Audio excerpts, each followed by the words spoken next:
Hi everyone, my name is Vanessa Valiuco, and this is Personal Pans. Conversations about belief, transformation, and all the weird and wonderful things that we experience. Today's episode is with Enfys J book, who also wrote a book called Queer Qabala. This was a wonderful conversation to revisit, not only because we talked about the Hermetic tradition of the Kabbalah and how it undergirds a lot of their personal beliefs, how they started engaging with the Kabbalah, and also the radically transformative power of queering things. But because this was an incredibly hopeful conversation, we initially recorded this right after the Buffalo shooting, and it's been a really rough few weeks for a whole bunch of us, and it was wonderful to talk about the ways in which we can transform our world through the Kabbalah perspective, but also just talking about what it's like to be a human and occasionally need some treats because the news can be really bleak. So yes, I hope that you enjoy this conversation as well. Okay, so again, food is life. I'm Polish and my grandparents are immigrants. The idea of food is love, which can get problematic, but man, there's nothing like, a good treat on a difficult day just makes everything better. I just was watching a TikTok this morning that was like, I am, the shape I am because my whole personal philosophy is about little treats. Like if I have a great day, I've earned a little treat. If I have a terrible day, boy, a little treat would help turn that around. If I have kind of an okay day, little treat's going to make it a good day. And I'm like, I feel extremely seen. Exactly. Very seen by this. Exactly. It was so funny for work. We had brunch just recently. We did this little brunch workshop, and everybody's showing off what they got for breakfast, and I just lift up a piece of chocolate pie with the sprinkling of raspberries. Sounds so good. Choose decadence, right? That's yes. kind of my philosophy. Exactly. I don't think I will be on my deathbed wishing I had eaten fewer donuts, but maybe, I don't know, depending. Just in a matter of like a little bits of joy you can find in the world, Exactly. Well, and especially too, like I often talk about, capitalism and how it exists to extract joy from all of us. And so if we can find these little moments of happiness, even if so we buy a donut or we make a donut, like there's something wonderful about that. Any kind of treats of just like, oh, I'm in my body, I'm choosing myself right now, I'm very excited. So I'm glad you're also of that variety. I was raised in Minnesota, so very much the food is love culture as well. Gotcha. And learned how to cook pretty young, and I definitely love I love baking. I like sharing my love for people by sharing food with them, and homemade food. It's very much a part of who I am. And I think there's a lot of lot of ways to be good to your physical form that are not limited to all the things that keep your physical form performing optimally. I think it also includes doing things that feel good sometimes, not overdoing it, but like it's okay to have a little treat. Exactly. It's again, if you are able to have some flexibility, do that, right? Because it can be so exhausting, especially if you have any kind of food allergies or anything like that. But if you have a little bit of wiggle room and you're like, you know what, I'm going to have this donut, I'm going to have this muffin, whatever it is that you can tolerate, because sometimes you need those little joys to remind you like, oh yeah, not everything is terrible. The body is not an enemy, right? Like this is, I can enjoy myself in this moment, have this little bit of excitement. Exactly. So it's good to talk to It's all about balance. Moderation in all things, including moderation. I love that. Well, especially too, because I named my business after Kali. Like I'm very much in love with the goddess Kali, and that idea of, everything exists in her, right? Our idea of sacred and profane, these are all human distinctions typically, and you can find the divine in anything, and there's power in that, and not being wrapped up in illusions that society has fed us our entire life. Exactly. Yeah. Cool. Well, that's an easy way to ease into the interview. I am so happy to talk about food pretty much anytime. Amazing. Like Same. for my day job, I had to record a video introducing myself a few years ago, and there's a whole section on like how much I love food and how one of the best things about working from home is that I can have a grilled cheese sandwich for lunch. And I'm pretty much always willing to talk about food. I love it. I'm so excited about that. Especially because like I did not grow up. My grandmother cooked all the time, right? Like immigrant culture, like had all these traditional foods, and basically wanted to keep that to herself. So I did not grow up cooking or doing anything, but I started getting into it during the pandemic. It started kind of really after college, but then pandemic things ramped up and I started baking and trying all these other things, all these things that felt alien from me. And then suddenly it's like, oh, I can pick up this new skill. Oh, I can bake a cake now. Like that empowerment. Like, yes, I can make my own food. I can survive on my own. It's a good thing. Yeah. It's a good thing when you're like, oh yeah, I can do this. I think I also appreciate the short attention span skill set of like baking a thing, and within like an hour or two, you get to consume the thing. So you reap the rewards of that craft very quickly. Yeah. Unless you are on Great British Bake Off and making like wedding cakes and stuff that takes days. But like I can make a pan of cookies in like under 2 hours. And then it's like, cool, it's done. I don't have to do anything else except the dishes. Like that's done. And so having something that is fairly quick rewarding is kind of nice. It's like I made a thing and now I know that it turned out well and I get to enjoy it within like an afternoon, as opposed to I wrote a book and like now I have to wait 2 years for anyone else to read it. So there's long-term gratification and short-term gratification. It's good to have both. Okay, so this brings up such a good point, because I think if people haven't gone through the process of writing a book and having it distributed through a publisher, have no idea how long it takes from conception to proposal to contract to delivering the manuscript to it finally being in stores. That is long arc. And it's not an arc where you're busy doing stuff the whole time either. Like there are months long gaps where you're just like, what should I be doing? Like I know stuff is happening. I know I'm not supposed to write because it's with them and they don't want me to have additional changes. You get into version control issues. But you're just like, what should I be doing? It's very unnerving. I'm used to like work super hard on a project constantly until it's done. And this is not that. It was a very interesting learning experience to write. Of course. And of course, for everyone, at least the people who have, we're talking about Queer Qabala. And I actually have the finished shelf copy, arrived just yesterday. I didn't get the big box of them yet, but I got a couple of them. And I'm just like super excited to see the back cover and everything. It's so shiny. It is. So, I love that gloss. Yeah, I love the colors. It's just like, oh, this is exactly my rainbow aesthetic. I love it so much. Exactly. I love that. Well, also your glasses too. I'm very excited about all of these colors happening. Definitely have a theme. Yep. And like big shout outs for the cover, because the cover was designed by Shira Atakpu from Llewellyn and is just amazing. I was like, this is the prettiest book cover I think I've ever seen. It's Shira did an amazing job with it. Yeah, it's beautiful. Yeah, and again that rainbow, that aesthetic.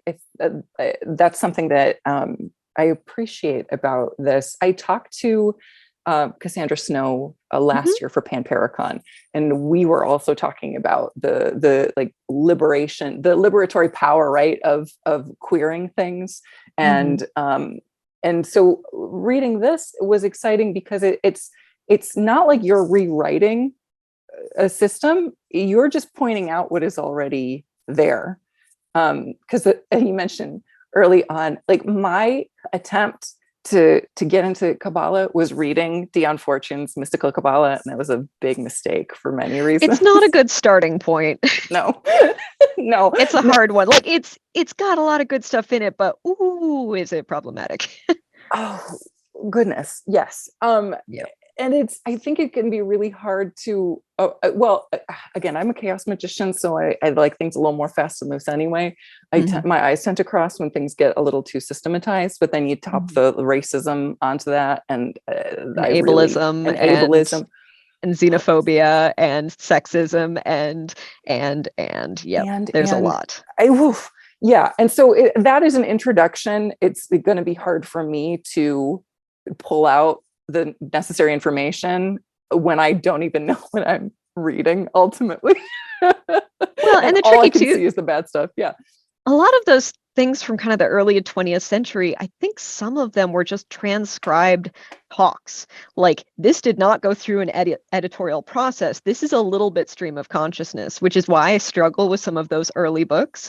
And a lot of the stuff that's been preserved from the Golden Dawn, a lot of it is just transcribed lectures. And I'm like, that makes so much sense why this just kind of rambles on. It needed a good editor and it never had one. And that gives me a little more sympathy for why it is the way it is, but also acknowledging it makes it hard to read. It's a little bit like I majored in English with a writing emphasis, and it was such a light bulb moment when they said a lot of these books from the Victorian era were published as serials in magazines and they were paid by the word. And I'm like, that makes so much sense now, why there's this entire chapter describing a carriage, like I'm like, why can't they just move the plot? And it's like, oh, because that was how they had to make money. Okay, that makes sense now. So yeah. Again, capitalism ruins everything. Yep. Yeah. So that again, aside from the queer lens, they appreciated that this is accessible. It is written in English. It's easy to draw things to contemporary ideas. I mean, even just the idea of like writing your own script. I have a friend who is she's a therapist, but she's also a narrative therapist, and talks a lot about the importance of developing your own story and writing your own story and deciding, okay, what happened to you, right? And all the things that have happened to you, you get to determine how those impact your life going forward. Mm-hmm. They don't have to define your story. Which again, I think is the power of queerness in general. It's like, okay, we've been given these narratives. Do these actually work for us? Mm-hmm. Are these actually useful? Yeah. Yeah. One of the other books I really love is Tara Brach's Radical Acceptance, where kind of along that story line, she talks about what are the stories we tell ourselves, and can we interrogate those and decide if those are true. And that was such a powerful thing for me to read, because I do that. Like we tend to tell the same stories over, like when we're meeting someone, and it's like, I keep saying this thing. Is this actually true? Am I harming myself by continuing to repeat this story as the reason I XYZ? Am I making that true in the moment? Yeah, there's some really interesting threads to pull out there. Yeah, absolutely. Absolutely. Yeah. It's again, I'm always interested in liberation, acceptance. When I talked to Iris Anya Moon and she was telling me about the reclaiming tradition in witchcraft, like that, again, that idea of, okay, we're building on old things and we're creating new knowledge, new awareness. It's interrogating the process as opposed to just deciding, okay, here's a book or a series of books, and this is the interpretation. You got to deal with it. It doesn't matter what time, what space, what your identity is, what your relationship is to everything in the world. Nope. Here's one book. This is it. One interpretation. Deal with it. Yep. Yeah. So if on that topic, because like I said, my knowledge of Kabbalah is pretty much zero, because I do not remember a single thing I read out of mystical Kabbalah. So if you, for people who maybe are in the same position I'm in, would you mind just giving a little overview of the Kabbalah and its origins? So one of my favorite descriptors to explain what is Kabbalah comes from the author Daniel Moeller, who wrote Shamanic Kabbalah, and he called it spiritual architecture. And I just really love that idea, like that. And then Israel Regardie, sort of vaguely paraphrasing by way of Ellen Cannon Reed, talked about the Kabbalah as a filing cabinet for the universe. So there's this idea of Kabbalah as both a framework with which to understand life, the universe, and everything, to take Douglas Adams way out of context, but also the fact that it is an interpretive lens. It is a way where you can find better understanding of yourself, your relationship to the world, your relationship to the universe, your relationship to the concept of divinity. So it is all those things and more. It's a little bit like the more you try to define it, the more diffuse the definition gets, because it is so much, kind of like the quote from Doctor Who, time is not a line, it's a big ball of wibbly wobbly timey wimey stuff. It's kind of like, it's a big ball of university stuff, like there's a lot going on here, and trying to at least throw some signposts up for people to get a general sense of it is a challenge, but I think I was able to make it a little more understandable in the book than I am right now. Yeah. Yeah, I can attest to that. Yes. The short version is it's a framework with which to understand life, the universe, and everything, is the short version that I like to tell people. Yeah. Okay. And you're coming at it from because I want to say I read like the Hebrew Goddess. I feel like it's still on my shelves like 15 years ago. And it was kind of talking about, emanations of the divine, but that's more, Jewish mysticism tradition. We're talking specifically about Hermetic traditions, right? Correct. Yeah. And there are a few different distinct threads of study of Kabbalah, and also there are nuances with like the spelling and the pronunciation that tend to indicate, are you talking about the Jewish devotional practice? Are you talking about Hermetic, or, different streams of information on that? So yeah, the place I can speak with authority is on the Hermetic side. I'm pretty upfront with, I was not raised Jewish. I have nothing but respect for, the Jewish tradition. That is not an area I am qualified to speak on. However, there are some overlap between the Jewish tradition and the Hermetic Kabbalah, where there are a few things in common, in particular the glyph that you see, the tree of life glyph, and also, Hebrew names for the spheres, Hebrew letters for the paths. And so having some understanding of those things is helpful to understanding either version. Mm-hmm. All right. Amazing. Yeah, because like I said, mystical Kabbalah, no. that was so, it was impenetrable. And this was, again, as you're starting to talk about the spheres and just Malkuth, super queer, queen of everything, like that immediately gives, I think, a really good image of what we're really talking about. And if you could also speak to, so again, one of the things that I love is that you're talking about how a lot of these Hermetic kind of traditions of binary and patriarchy don't really fit with the actual tree and the actual what these things actually are. If you wouldn't mind just talking a little more about that, because you're going to say I'm just kind of stammering over my words right now, but I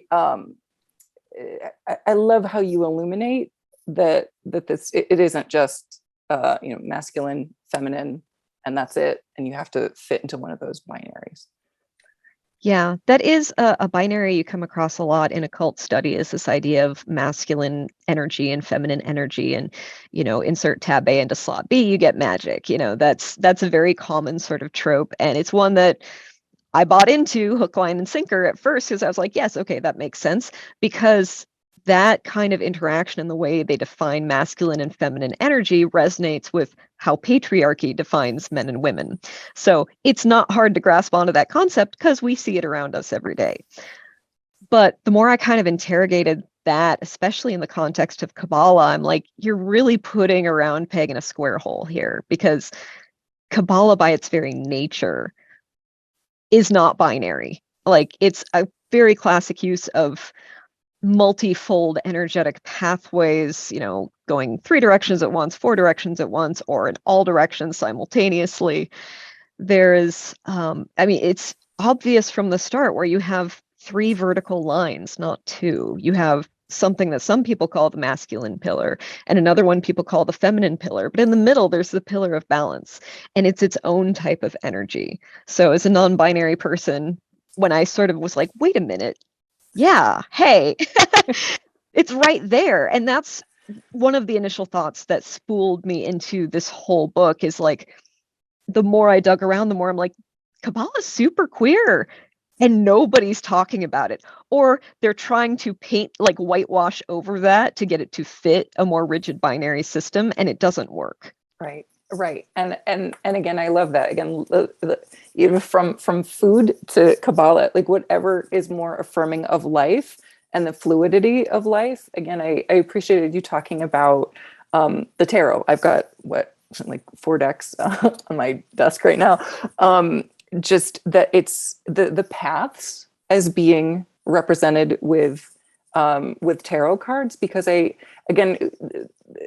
conception of these energies as fluid as opposed to static, right? And so again, moving away from this binary way of thinking and thinking it in more of a fluid sense, even things that are considered masculine, are they receptive? Are they also active?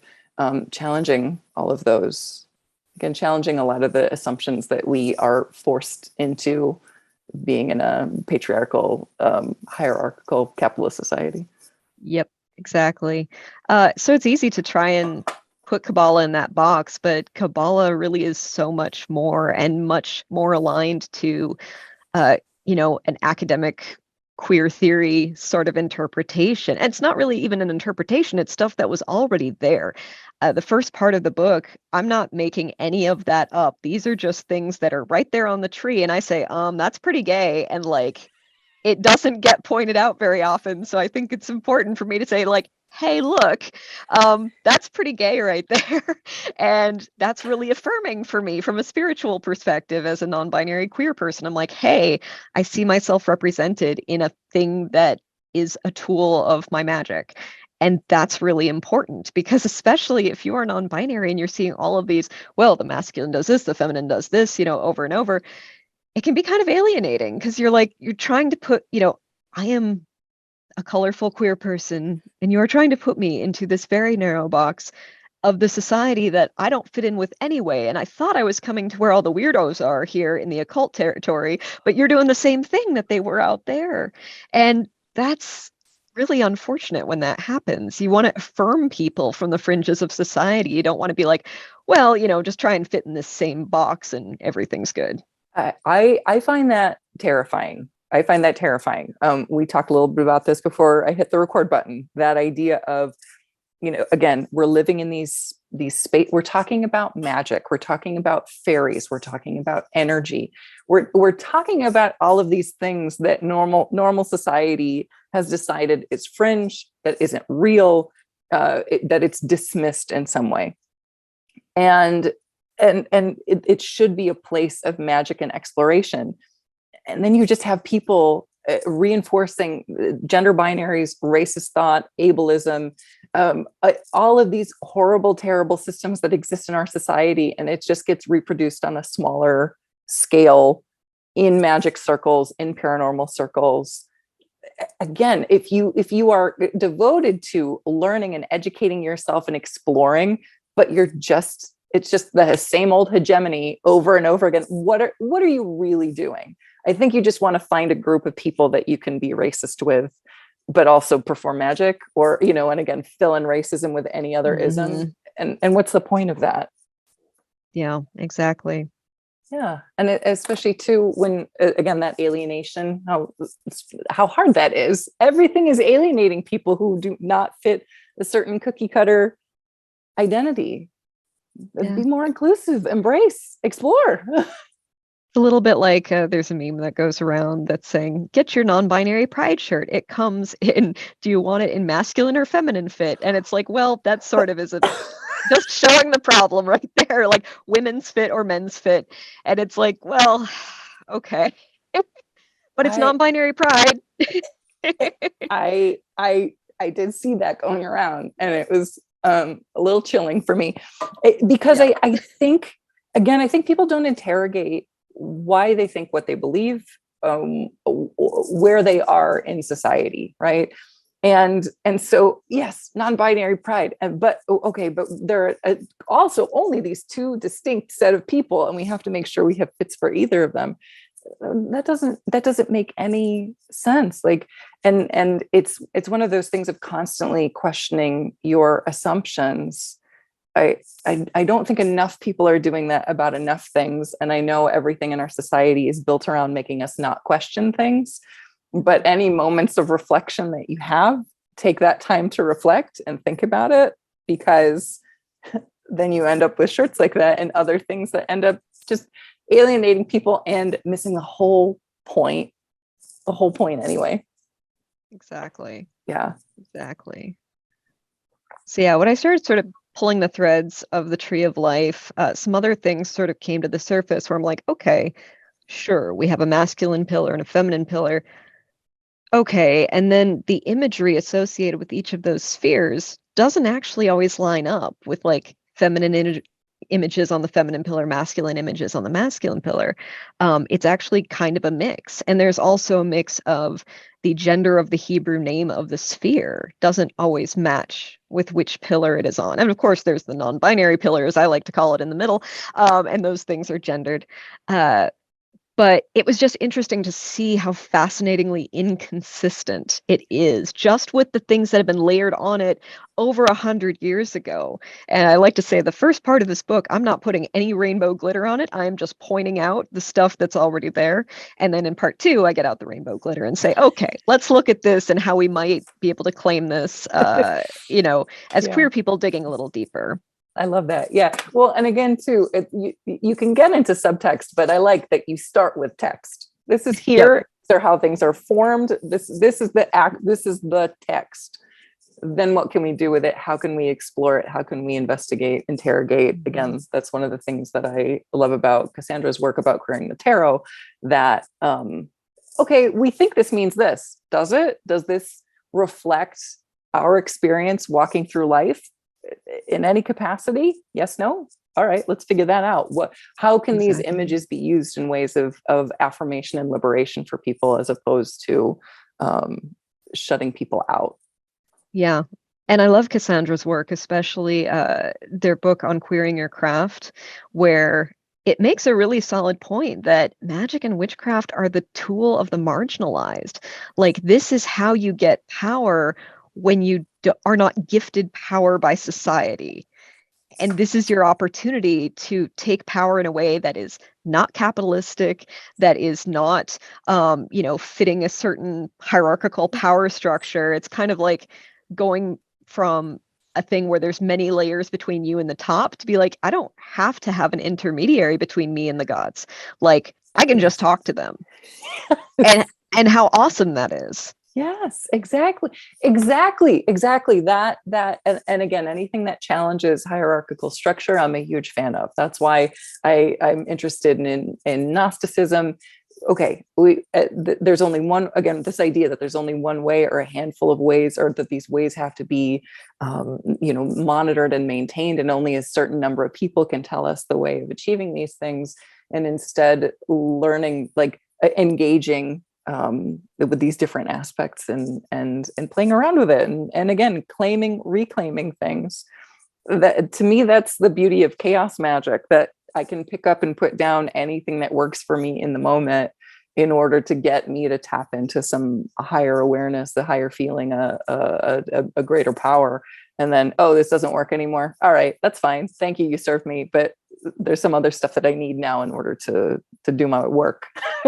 Sure, absolutely. Yeah. And one of the great things that I take from Kabbalah, and maybe not everyone has this interpretation, but I feel like Kabbalah is a great demonstration that there is no hierarchy, even though it's a vertical, glyph with, there's a circle at the top and the circle at the bottom is our, day-to-day existence, and the top is basically the opposite of that. But there is nothing that says that any one of these spheres is any better or more divine than any of the others, because the energy all comes from the same place. You have the spirit of the entire tree within every smaller bit of the tree. It's basically like a big fractal. So the closer you zoom in, the more you see the same pattern over and over. And that's also very comforting to me, that idea that, like, yes, divinity is there. It's not necessarily perfect. It's, it's a pattern that we can tap into, but there's not, it's not necessarily like, well, it came from there, it's better. no, it's like energy has to go through sort of a process to get made. And in a lot of ways, here and now is great because we've got all this tangible stuff we can move and physically influence and interact with. And they don't have that on the other end of the tree. So it's like, which is better? They're just different. And I really appreciate that about Kabbalah. Yes, that again, the beginning, this idea that we're working with form, right? And I feel like this has come up also in multiple other episodes. So much of spiritual traditions in general, it just like either ignore the body, curse the body, that idea of bodiedness somehow equals sin or evil or whatever. And this idea, again, reclaiming the body, I think, is incredibly important, and reclaiming physical form, also very important, right? We get to have these beautiful feelings, we get to have these ideas, then we get to act on these ideas in the material world and bring things into being. That's incredibly powerful. That exists specifically, as much as I curse the 3 dimensions and the linear time dimension, like that is the power of that, right? That we are here, we can do things, we can pick things up. I can, do a tarot reading for somebody and see these images that someone else has created in order to communicate information. That is very specifically our power here, and Exactly. and to act like it's not as good as, right, just the purely spiritual, like you said, kind of miss the point, right? That there are different strengths of different spheres of existence. Exactly. And that's one of the takeaways I have in my chapter about Malkuth is like, if there's one lesson to take from this sphere, the one at the bottom of the tree that represents our manifest reality, the lesson is you live here. So live here. Like, enjoy having a body. Do what you can to make our wacky trip through the cosmos as pleasant for you and the people around you and other people you've never met as possible. Just there's a lot of good we can do here that we can't do if we lack corporeal form. So take advantage of that, Yes, exactly. Yes. Again, eat that donut. It all comes back to donuts. It Eat does that donut. it does all come back to donuts. I'm gonna get a donut after this talk, I've already decided. Nice. But yeah, I again, I love that we're here now, and especially like in thinking in terms of, okay, where society is at, and that fear that a lot of us have right now for many reasons, and understanding that, oh, we do have power here, especially if we work together. There is power in all of that intention directing collective action and moving forward and making changes in the world that we want to see. We can do that. Like part of the reason why certain people are trying to take away all of our rights is because they know we can make changes to make things better and different and more inclusive and open, and they're busy holding on to their little scraps of power. Exactly. Yeah. If there were no power in the body, they wouldn't be trying to take away our bodies in some cases. Yes. But yes, our power. Exactly. Yeah. Yeah. So how did you, I mean, I read the book, so I know this, but how did you get interested in the Kabbalah? So I read my first book on Kabbalah about 2012. And it wasn't Dion Fortune, fortunately. I don't know if I would have continued my interest either if that had been my first book. No, I read Ellen Cannon Reid's Witches Kabbalah, and it was part of my initial studies in, we'll just call it the esoteric. I have long felt sort of nudges about like, maybe your spiritual path is not something super mainstream, psychic visions, things like that, and trying to find a framework to fit all of that in to understand it better, as opposed to just shoving it into that's the devil and walking away from it. That box was all I was offered growing up. Is like, that's the devil. So I wanted a more nuanced approach to that. And in my early explorations in the esoteric in my early 30s, one of those first books I read was Ellen Cannon Reid's Witches Kabbalah. And it was simultaneously really frustrating because one of the problems with that book is it gets super bogged down in all the correspondences. Like right out of the gate, you have many, many different diagrams of the tree of life with all these different correspondences, like choirs of angels and archangels. And you've got the, here are the scents and perfumes, and here are the, like, there's all these things that line up. And it's the first thing you learn. And that was really overwhelming. I'm just like, I can't understand this as a whole if you're trying to show me all the parts first. I need a more basic overview of this than a bunch of charts to memorize. But I still was sort of into it because I've always been a fan of learning. I would, if I had $1 bajillion, I'd probably just take classes for the rest of my life. That would be great. But yeah, I was like, here's something complicated that is incredibly compelling in its complicated nature. And partly because it's complicated, it's compelling. I wanted to understand it more, and especially within the tradition I'm part of, the Assembly of the Sacred Wheel, Kabbalah undergirds a lot of our ritual structure. It undergirds a lot of our understanding and how we're even set up as a tradition. And so I got this idea, or I was told, that Kabbalah is kind of the operating system for most modern magic. It's like it builds on this concept to make magic work. And I'm like, well, okay, I'm a big geek. I would like to learn that operating system, please, because that sounds like a really important thing to know.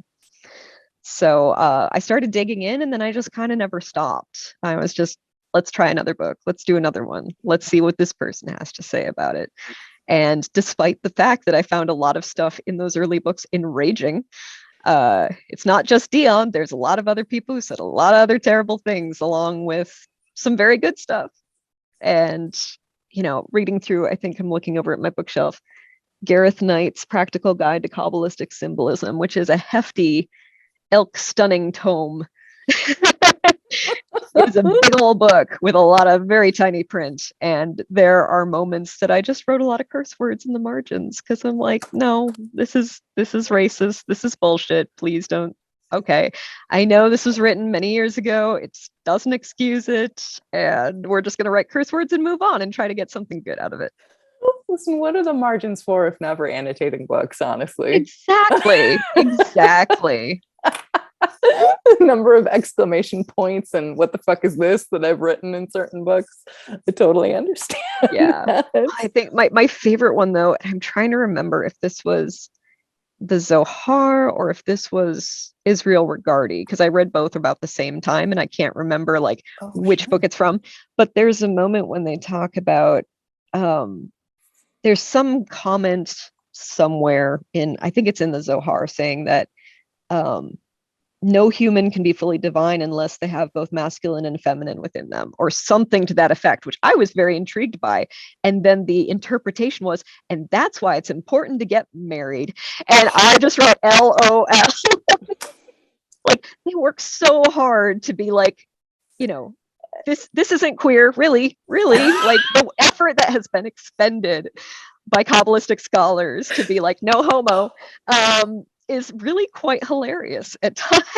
It's oh boy, it's like when there are either celebrities from the 1940s or even famous literary figures who had very close male friends. Yes. Like, okay, that's possible.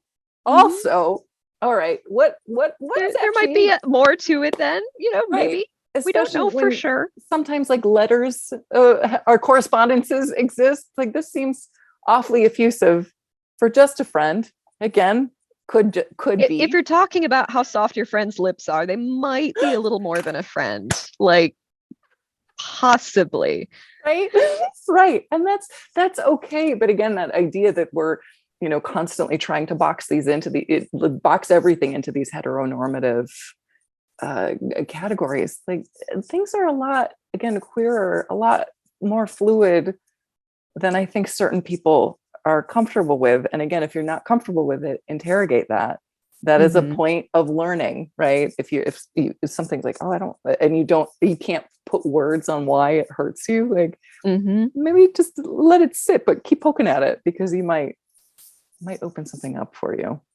Yeah. Yeah. And that's one of the things, like circling back to the book again, where I have a note in the introduction because I want truly as many people as are interested to read this book. I don't think it is just for queer people. I think a lot of like heterosexual, cisgender people would get a lot out of it as well. I have a note in there about, if you feel alienated by stuff in this book, or if it doesn't resonate with your understanding of Kabbalah, sit with that a minute and accept that if you feel alienated, that's how queer people feel reading most books. And, if it doesn't match, you can still own what you have as your truth, but recognizing there are other perspectives. Really, it's okay if you don't agree with everything in the book. It's okay. Well, and also I think you bring up this good point because it's okay if you're not represented everywhere, because again, that's what marginalized people have to put up with all the time, that they get erased from history, erased from creative narratives, erased from magical systems, erased, right? Erased or are literally said they're subhuman or less than. So that's just a thing that marginalized folks have to deal with. So again, broaden your horizons. Just because it's not you specifically, hopefully you can have some empathy for what people are experiencing in that moment from these things. Hopefully, and try not to go down the path of, many sci-fi fans when a story has the audacity to not be about a white man, a white heterosexual man. Yeah, like, God forbid there be something that isn't specifically catering to you seeing yourself in media. You have 95% of it, but if that 5% really bothers you, it's an affront. I saw something, it was either last night or this morning. I'm on Twitter all the time, so who can keep track of any of this? But it was this Fox News thing about like, when did Star Trek become woke? Oh my gosh, I was thinking about that too. I'm like, 1966, if you were paying attention. Like, literally had a Russian on the bridge with Americans, had a Black woman in a high-ranking role. Like, where were you with the original Trek? Really? They did a whole episode on racism. Like, come on. Yeah, I was just like, I can't. And I think my favorite take, I think it was Stephen Blackmore, the author, tweeted about this, and he's like, I bet the Fox News, what is it, the word I'm looking for? The Fox News fact checkers are just wondering why they even bother to show up for work each day at this point. Yeah. Honestly, yes. That again, there are other stories. Decenter yourself, decenter yourself, and take accountability and have empathy. I think these are just basic tenets for life. But people get people with privilege get offended if they don't see themselves everywhere, because they're used to seeing themselves everywhere, because they're used to believing that their identity is the default identity for being a human, and everybody else is just other. And yeah, so yeah, those, again, these moments of like brushing up against things, putting, like, again, I wrote this down so I could bring this back up. So I mentioned this, I think, every episode, but my mother's evangelical, right? And that very specific, there is God and there's the devil. And if something isn't God or praising God or putting direct energy towards God, it's demonic, it's the devil. So you having psychic visions, you having all these different experiences, there's no room for nuance. There's no room. None. There's no room. I mean, and that all of these oppressive systems in our society, you are either this or there is no room for you. And that gets really dangerous, especially as white supremacist ideas, racist ideas, misogynist ideas, ableist ideas start. I mean, they've always been a part of fringe spaces, but when they start getting really loud and we don't point it out and say, hey, you got to do that. Not ideally, not anywhere, but not here. Yep. Yeah, Exactly. yeah. No, that is not, and it's that idea too in communities, like, if you're welcoming to everyone, by default, you're not really that welcoming for marginalized people if there are people making that space uncomfortable for them. Exactly. Yes. And especially too, because because people, again, we are taught not to interrogate our privilege for all the ways in which we have privilege. And I think because of that, it can be easier to, when you see someone who is like you and they're saying some things that are a little dodge, and you think, oh, well, let me talk to this person, let me educate them and educate them. But you're silencing all the marginalized people who are bringing up valid complaints and valid criticisms. I think a lot in terms of my grandmother's hands. I love that book, and the way the author talks about racism as a thing that you just learn because you can't not, because it's part of our society. And so many people get, like, white people get annoyed if they get called racist, and they act as if it's some that it's a slur. It's like, no, you're just being called out on your privilege and what you have been taught not to pay attention to in order to maintain systems of oppression. So there's no, again, it's constant learning and unlearning in order to make sure that you're really doing work and creating space for again, anyone earnest to come and be a part of. And if people are spouting white supremacist ideas or any sort of really ultimately dangerous rhetoric, there have to be consequences for it. It's like, okay, if you can't play nice, you have to go, and not constantly excusing certain behaviors or certain people. I feel like just anywhere in life, some people get a million passes, even though multiple people bring up issues. It's like, why are they the golden child that nobody criticizes? That doesn't make any sense.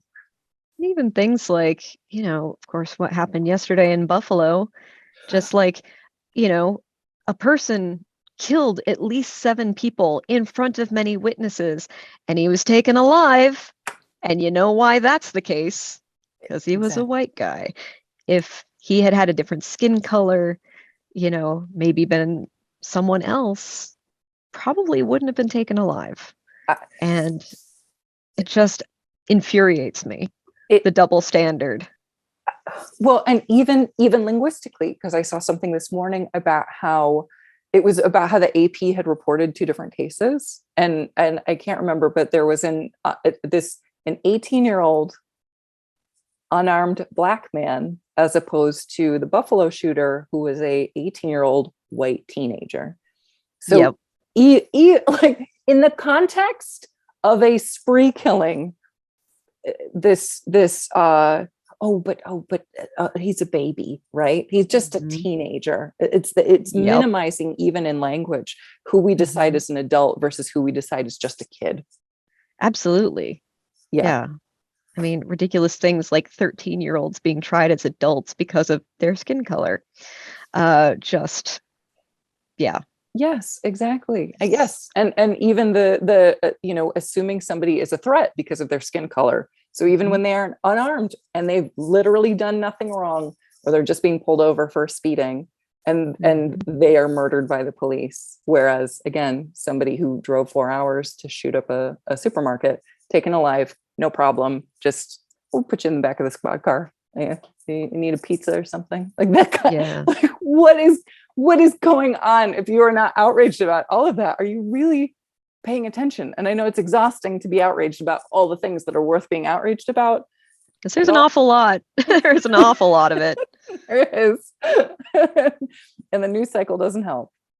It sure doesn't. But you have to, again, that interrogation is important to make sure that everybody can feel safe in this world and be free to express who they are in this world, and not feel like they have to hide certain things or can't go certain places because of again, fear of not just being able to live anymore. Like, how terrifying is that? Yeah. Well, and as someone who falls under the trans umbrella, of course, paying attention to all the states that are basically legislating away my humanity, and my friends' humanity. And not only that, with how states are choosing to ignore the fact we're in a pandemic and all of that, it's like the number of states I feel comfortable visiting as an albeit privileged white feminine appearing person, that number's gotten real low of places in this country I'm willing to travel Yes. because of those factors. And yeah, I mean, so much for the American dream. Like the country of the free, yeah, unless you aren't, you know, a white cisgender heterosexual guy. Exactly. And again, it is so wild to me to see that people aren't understanding the abortion rights issue, trans rights, all of this, All connected. It's all connected. Again, we have politicized identity and politicized healthcare, and because we've decided that certain people are not human. And again, I think that I've always grown up with this awareness, again, because my grandparents grew up in Poland during World War II, and they were Catholic, so they survived. If they had been Jewish, I would not be here. Fascists, you're always next. You might not be directly next. You're still on the list. Once they get through everybody, they'll come to you. Nobody is safe. So people who aren't, again, standing up and talking about all these different issues of repression, like, they're going to come for you eventually. You can't make nice with these people. They have no real friends. They want everybody who isn't like them gone. Literally gone. Yeah. And how cruel is that when again, you know, I think in terms of magic, in terms of all of these things, these liminal spaces allow us to explore identity and to cherish things that don't fit the molds that we're all supposed to fit into. And there's such power in that. So to not pay attention, it's dangerous. It is. And it's also, I think I take it incumbent upon myself. I don't expect every person to feel the same way, but you know, I let my freak flag fly because although I have very short hair, so the original meaning of that is not the case in this case, but I think it's important to be out in public and weird. And like when I was a teenager, a young teenager, I was always teased for, oh, you're so weird, which is actually a pretty bad insult in Minnesota, which is very conformist. And I would have loved to have met or seen someone like me when I was that age, someone who's got maybe, I wanted to have weird colored hair. I did not at that age, but you know, someone who has weird colored hair, someone who is not dressing to a specific gender role, somebody who says, hey, you know, I am weird and that's the thing I like about myself. I mean, be able to have those role models and have those people stand out and show, look, I'm a human. I don't fit your specific mold of who you think should have power, but maybe you need to interrogate that a little bit because people like me exist and a lot of us exist. And there's always a danger in saying, you know, every queer person should come out because it's just not safe for every queer person to come out. And you have to respect everyone's like timelines and needs. But it is really helpful to be able to see people like yourself and see yourself in your magic as well, to my earlier point. Yeah, it's pretty critical stuff. And I want more people to be unashamed and proud of who they are and be out in public as who they are. Exactly. And again, you bring up this point, safety is paramount, obviously, but we need to, again, do it, whatever privilege you have should be used to help facilitate spaces for people who are more marginalized than you. Exactly. That's how you can effectively leverage your privilege. To act like things aren't going on, or it's not your business, or it's not your fight. Make it your fight, because I mean, again, even as like a white cis woman, right? Like seeing myself on screen, right? Like watching Aliens, right? Or watching Terminator 2. Oh my gosh. Yes, you're singing my song there. I love both those movies so much. Exactly. It's like again, representation matters. It's also talking about Star Trek. Like they've never shied away from having diverse casts, having frank conversations about difficult issues. Great. More of this, more interrogation, because again, liberation only helps all of us. And again, making sure people have space to be themselves helps all of us. It does. You're not hurt by somebody else having a little more freedom. Sidebar, have you seen the movie Terminator Dark Fate? Came out a No, few years ago. I haven't. Okay, if you love Terminator 2, Yes, put that on your watch list, amazing. because Yes, for one thing, Linda Hamilton's back in it, yes. and firing rocket launchers, and it's amazing. But basically every person who is the main focal point of that story is a woman, and the main focal character is a woman from Mexico. And so it sort of it basically is very much of the Mad Max Fury Road, let's just make a lot of fanboys mad kind of approach to who are going to be our main characters and the points we're making here. And it kind of interrogates and subverts a lot of the story of T2 in really interesting and I think beneficial ways. So yeah, just add that to your watch list. Trust me, it's amazing. I had so many feelings seeing it in the theater, just like, is this how dudes feel at every movie, that like they're the main character? Because like, this is amazing. Like, this is what I have wanted to see on the screen for like my whole life. This is fantastic. Exactly. I mean, even some of the opening scenes in the Wonder Woman movie, the first one, I didn't see the second one. All these women fighting, like as somebody who like, not that I'm a scrapper, but like I took fencing in high school, you know, like images of powerful warrior women have always been a part of my practice. So yeah, you see that on screen, you're like super jazzed. And again, that feeling like, dudes, they get this all the time. This is not okay. I am annoyed. Sidebar to the sidebar, another movie that I love but is arguably garbage is Jupiter Ascending, which, like, have you seen it? I haven't, because I heard it was garbage. Well, so here's the thing about Jupiter Ascending is, if you imagine most big budget action movies are created by, and this doesn't literally happen, but you could see this happening, where basically a big movie producer sits down with a 13-year-old boy and says, what do you want to see? And they write that down verbatim and throw $1 billion at it, right? Like that's most action films. Yes. Jupiter Ascending is that concept, but it's a nerdy 13-year-old girl they're asking, and she hands them her first OC, like her first fic that she has written, and they throw $1 bajillion at it.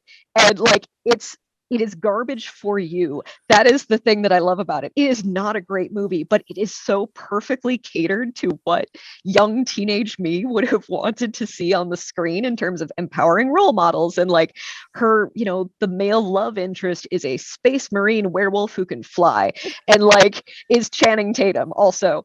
And so it is fantastic in so many ways, and I will die on this hill that everyone needs to see this movie, especially people raised as girls, because it is, I mean, I'm convinced like Lana Wachowski just dug around and found like her diary from like when she was 13 and just like, yep, okay, that's our next movie. And then the Wachowskis watched The Fifth Element and said, you know, it's good, but it's not ostentatious enough. I think we can do better. And that is Jupiter Ascending.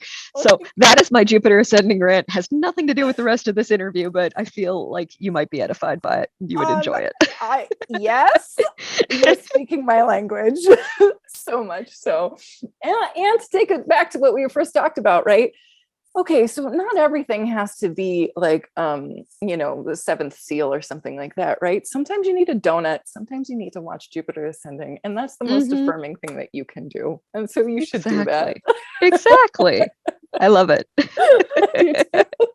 I guess before I let you go, if people want to find you and find your work, where is the best place for them to do that? So I have a website called majorarqueerna.com, like Major Arcana, but it's queer. So people can go there. That is where people can find pre-order links for the book, really front and center on that main homepage. And also my blog, which is what started the book in the first place. I started blogging about Queer Qabala and was like, no one else is doing this. And then one of my mentors said, you should really make that into a book. And I thought, really? And I thought, well, it's locked down. My band isn't performing, so I have time. So perfect. That's what I did. But yeah, on that, you will also find, like I have some the guided meditations in the book, I have audio forms of that linked off my website if people want to go through them with a pre-recorded voice.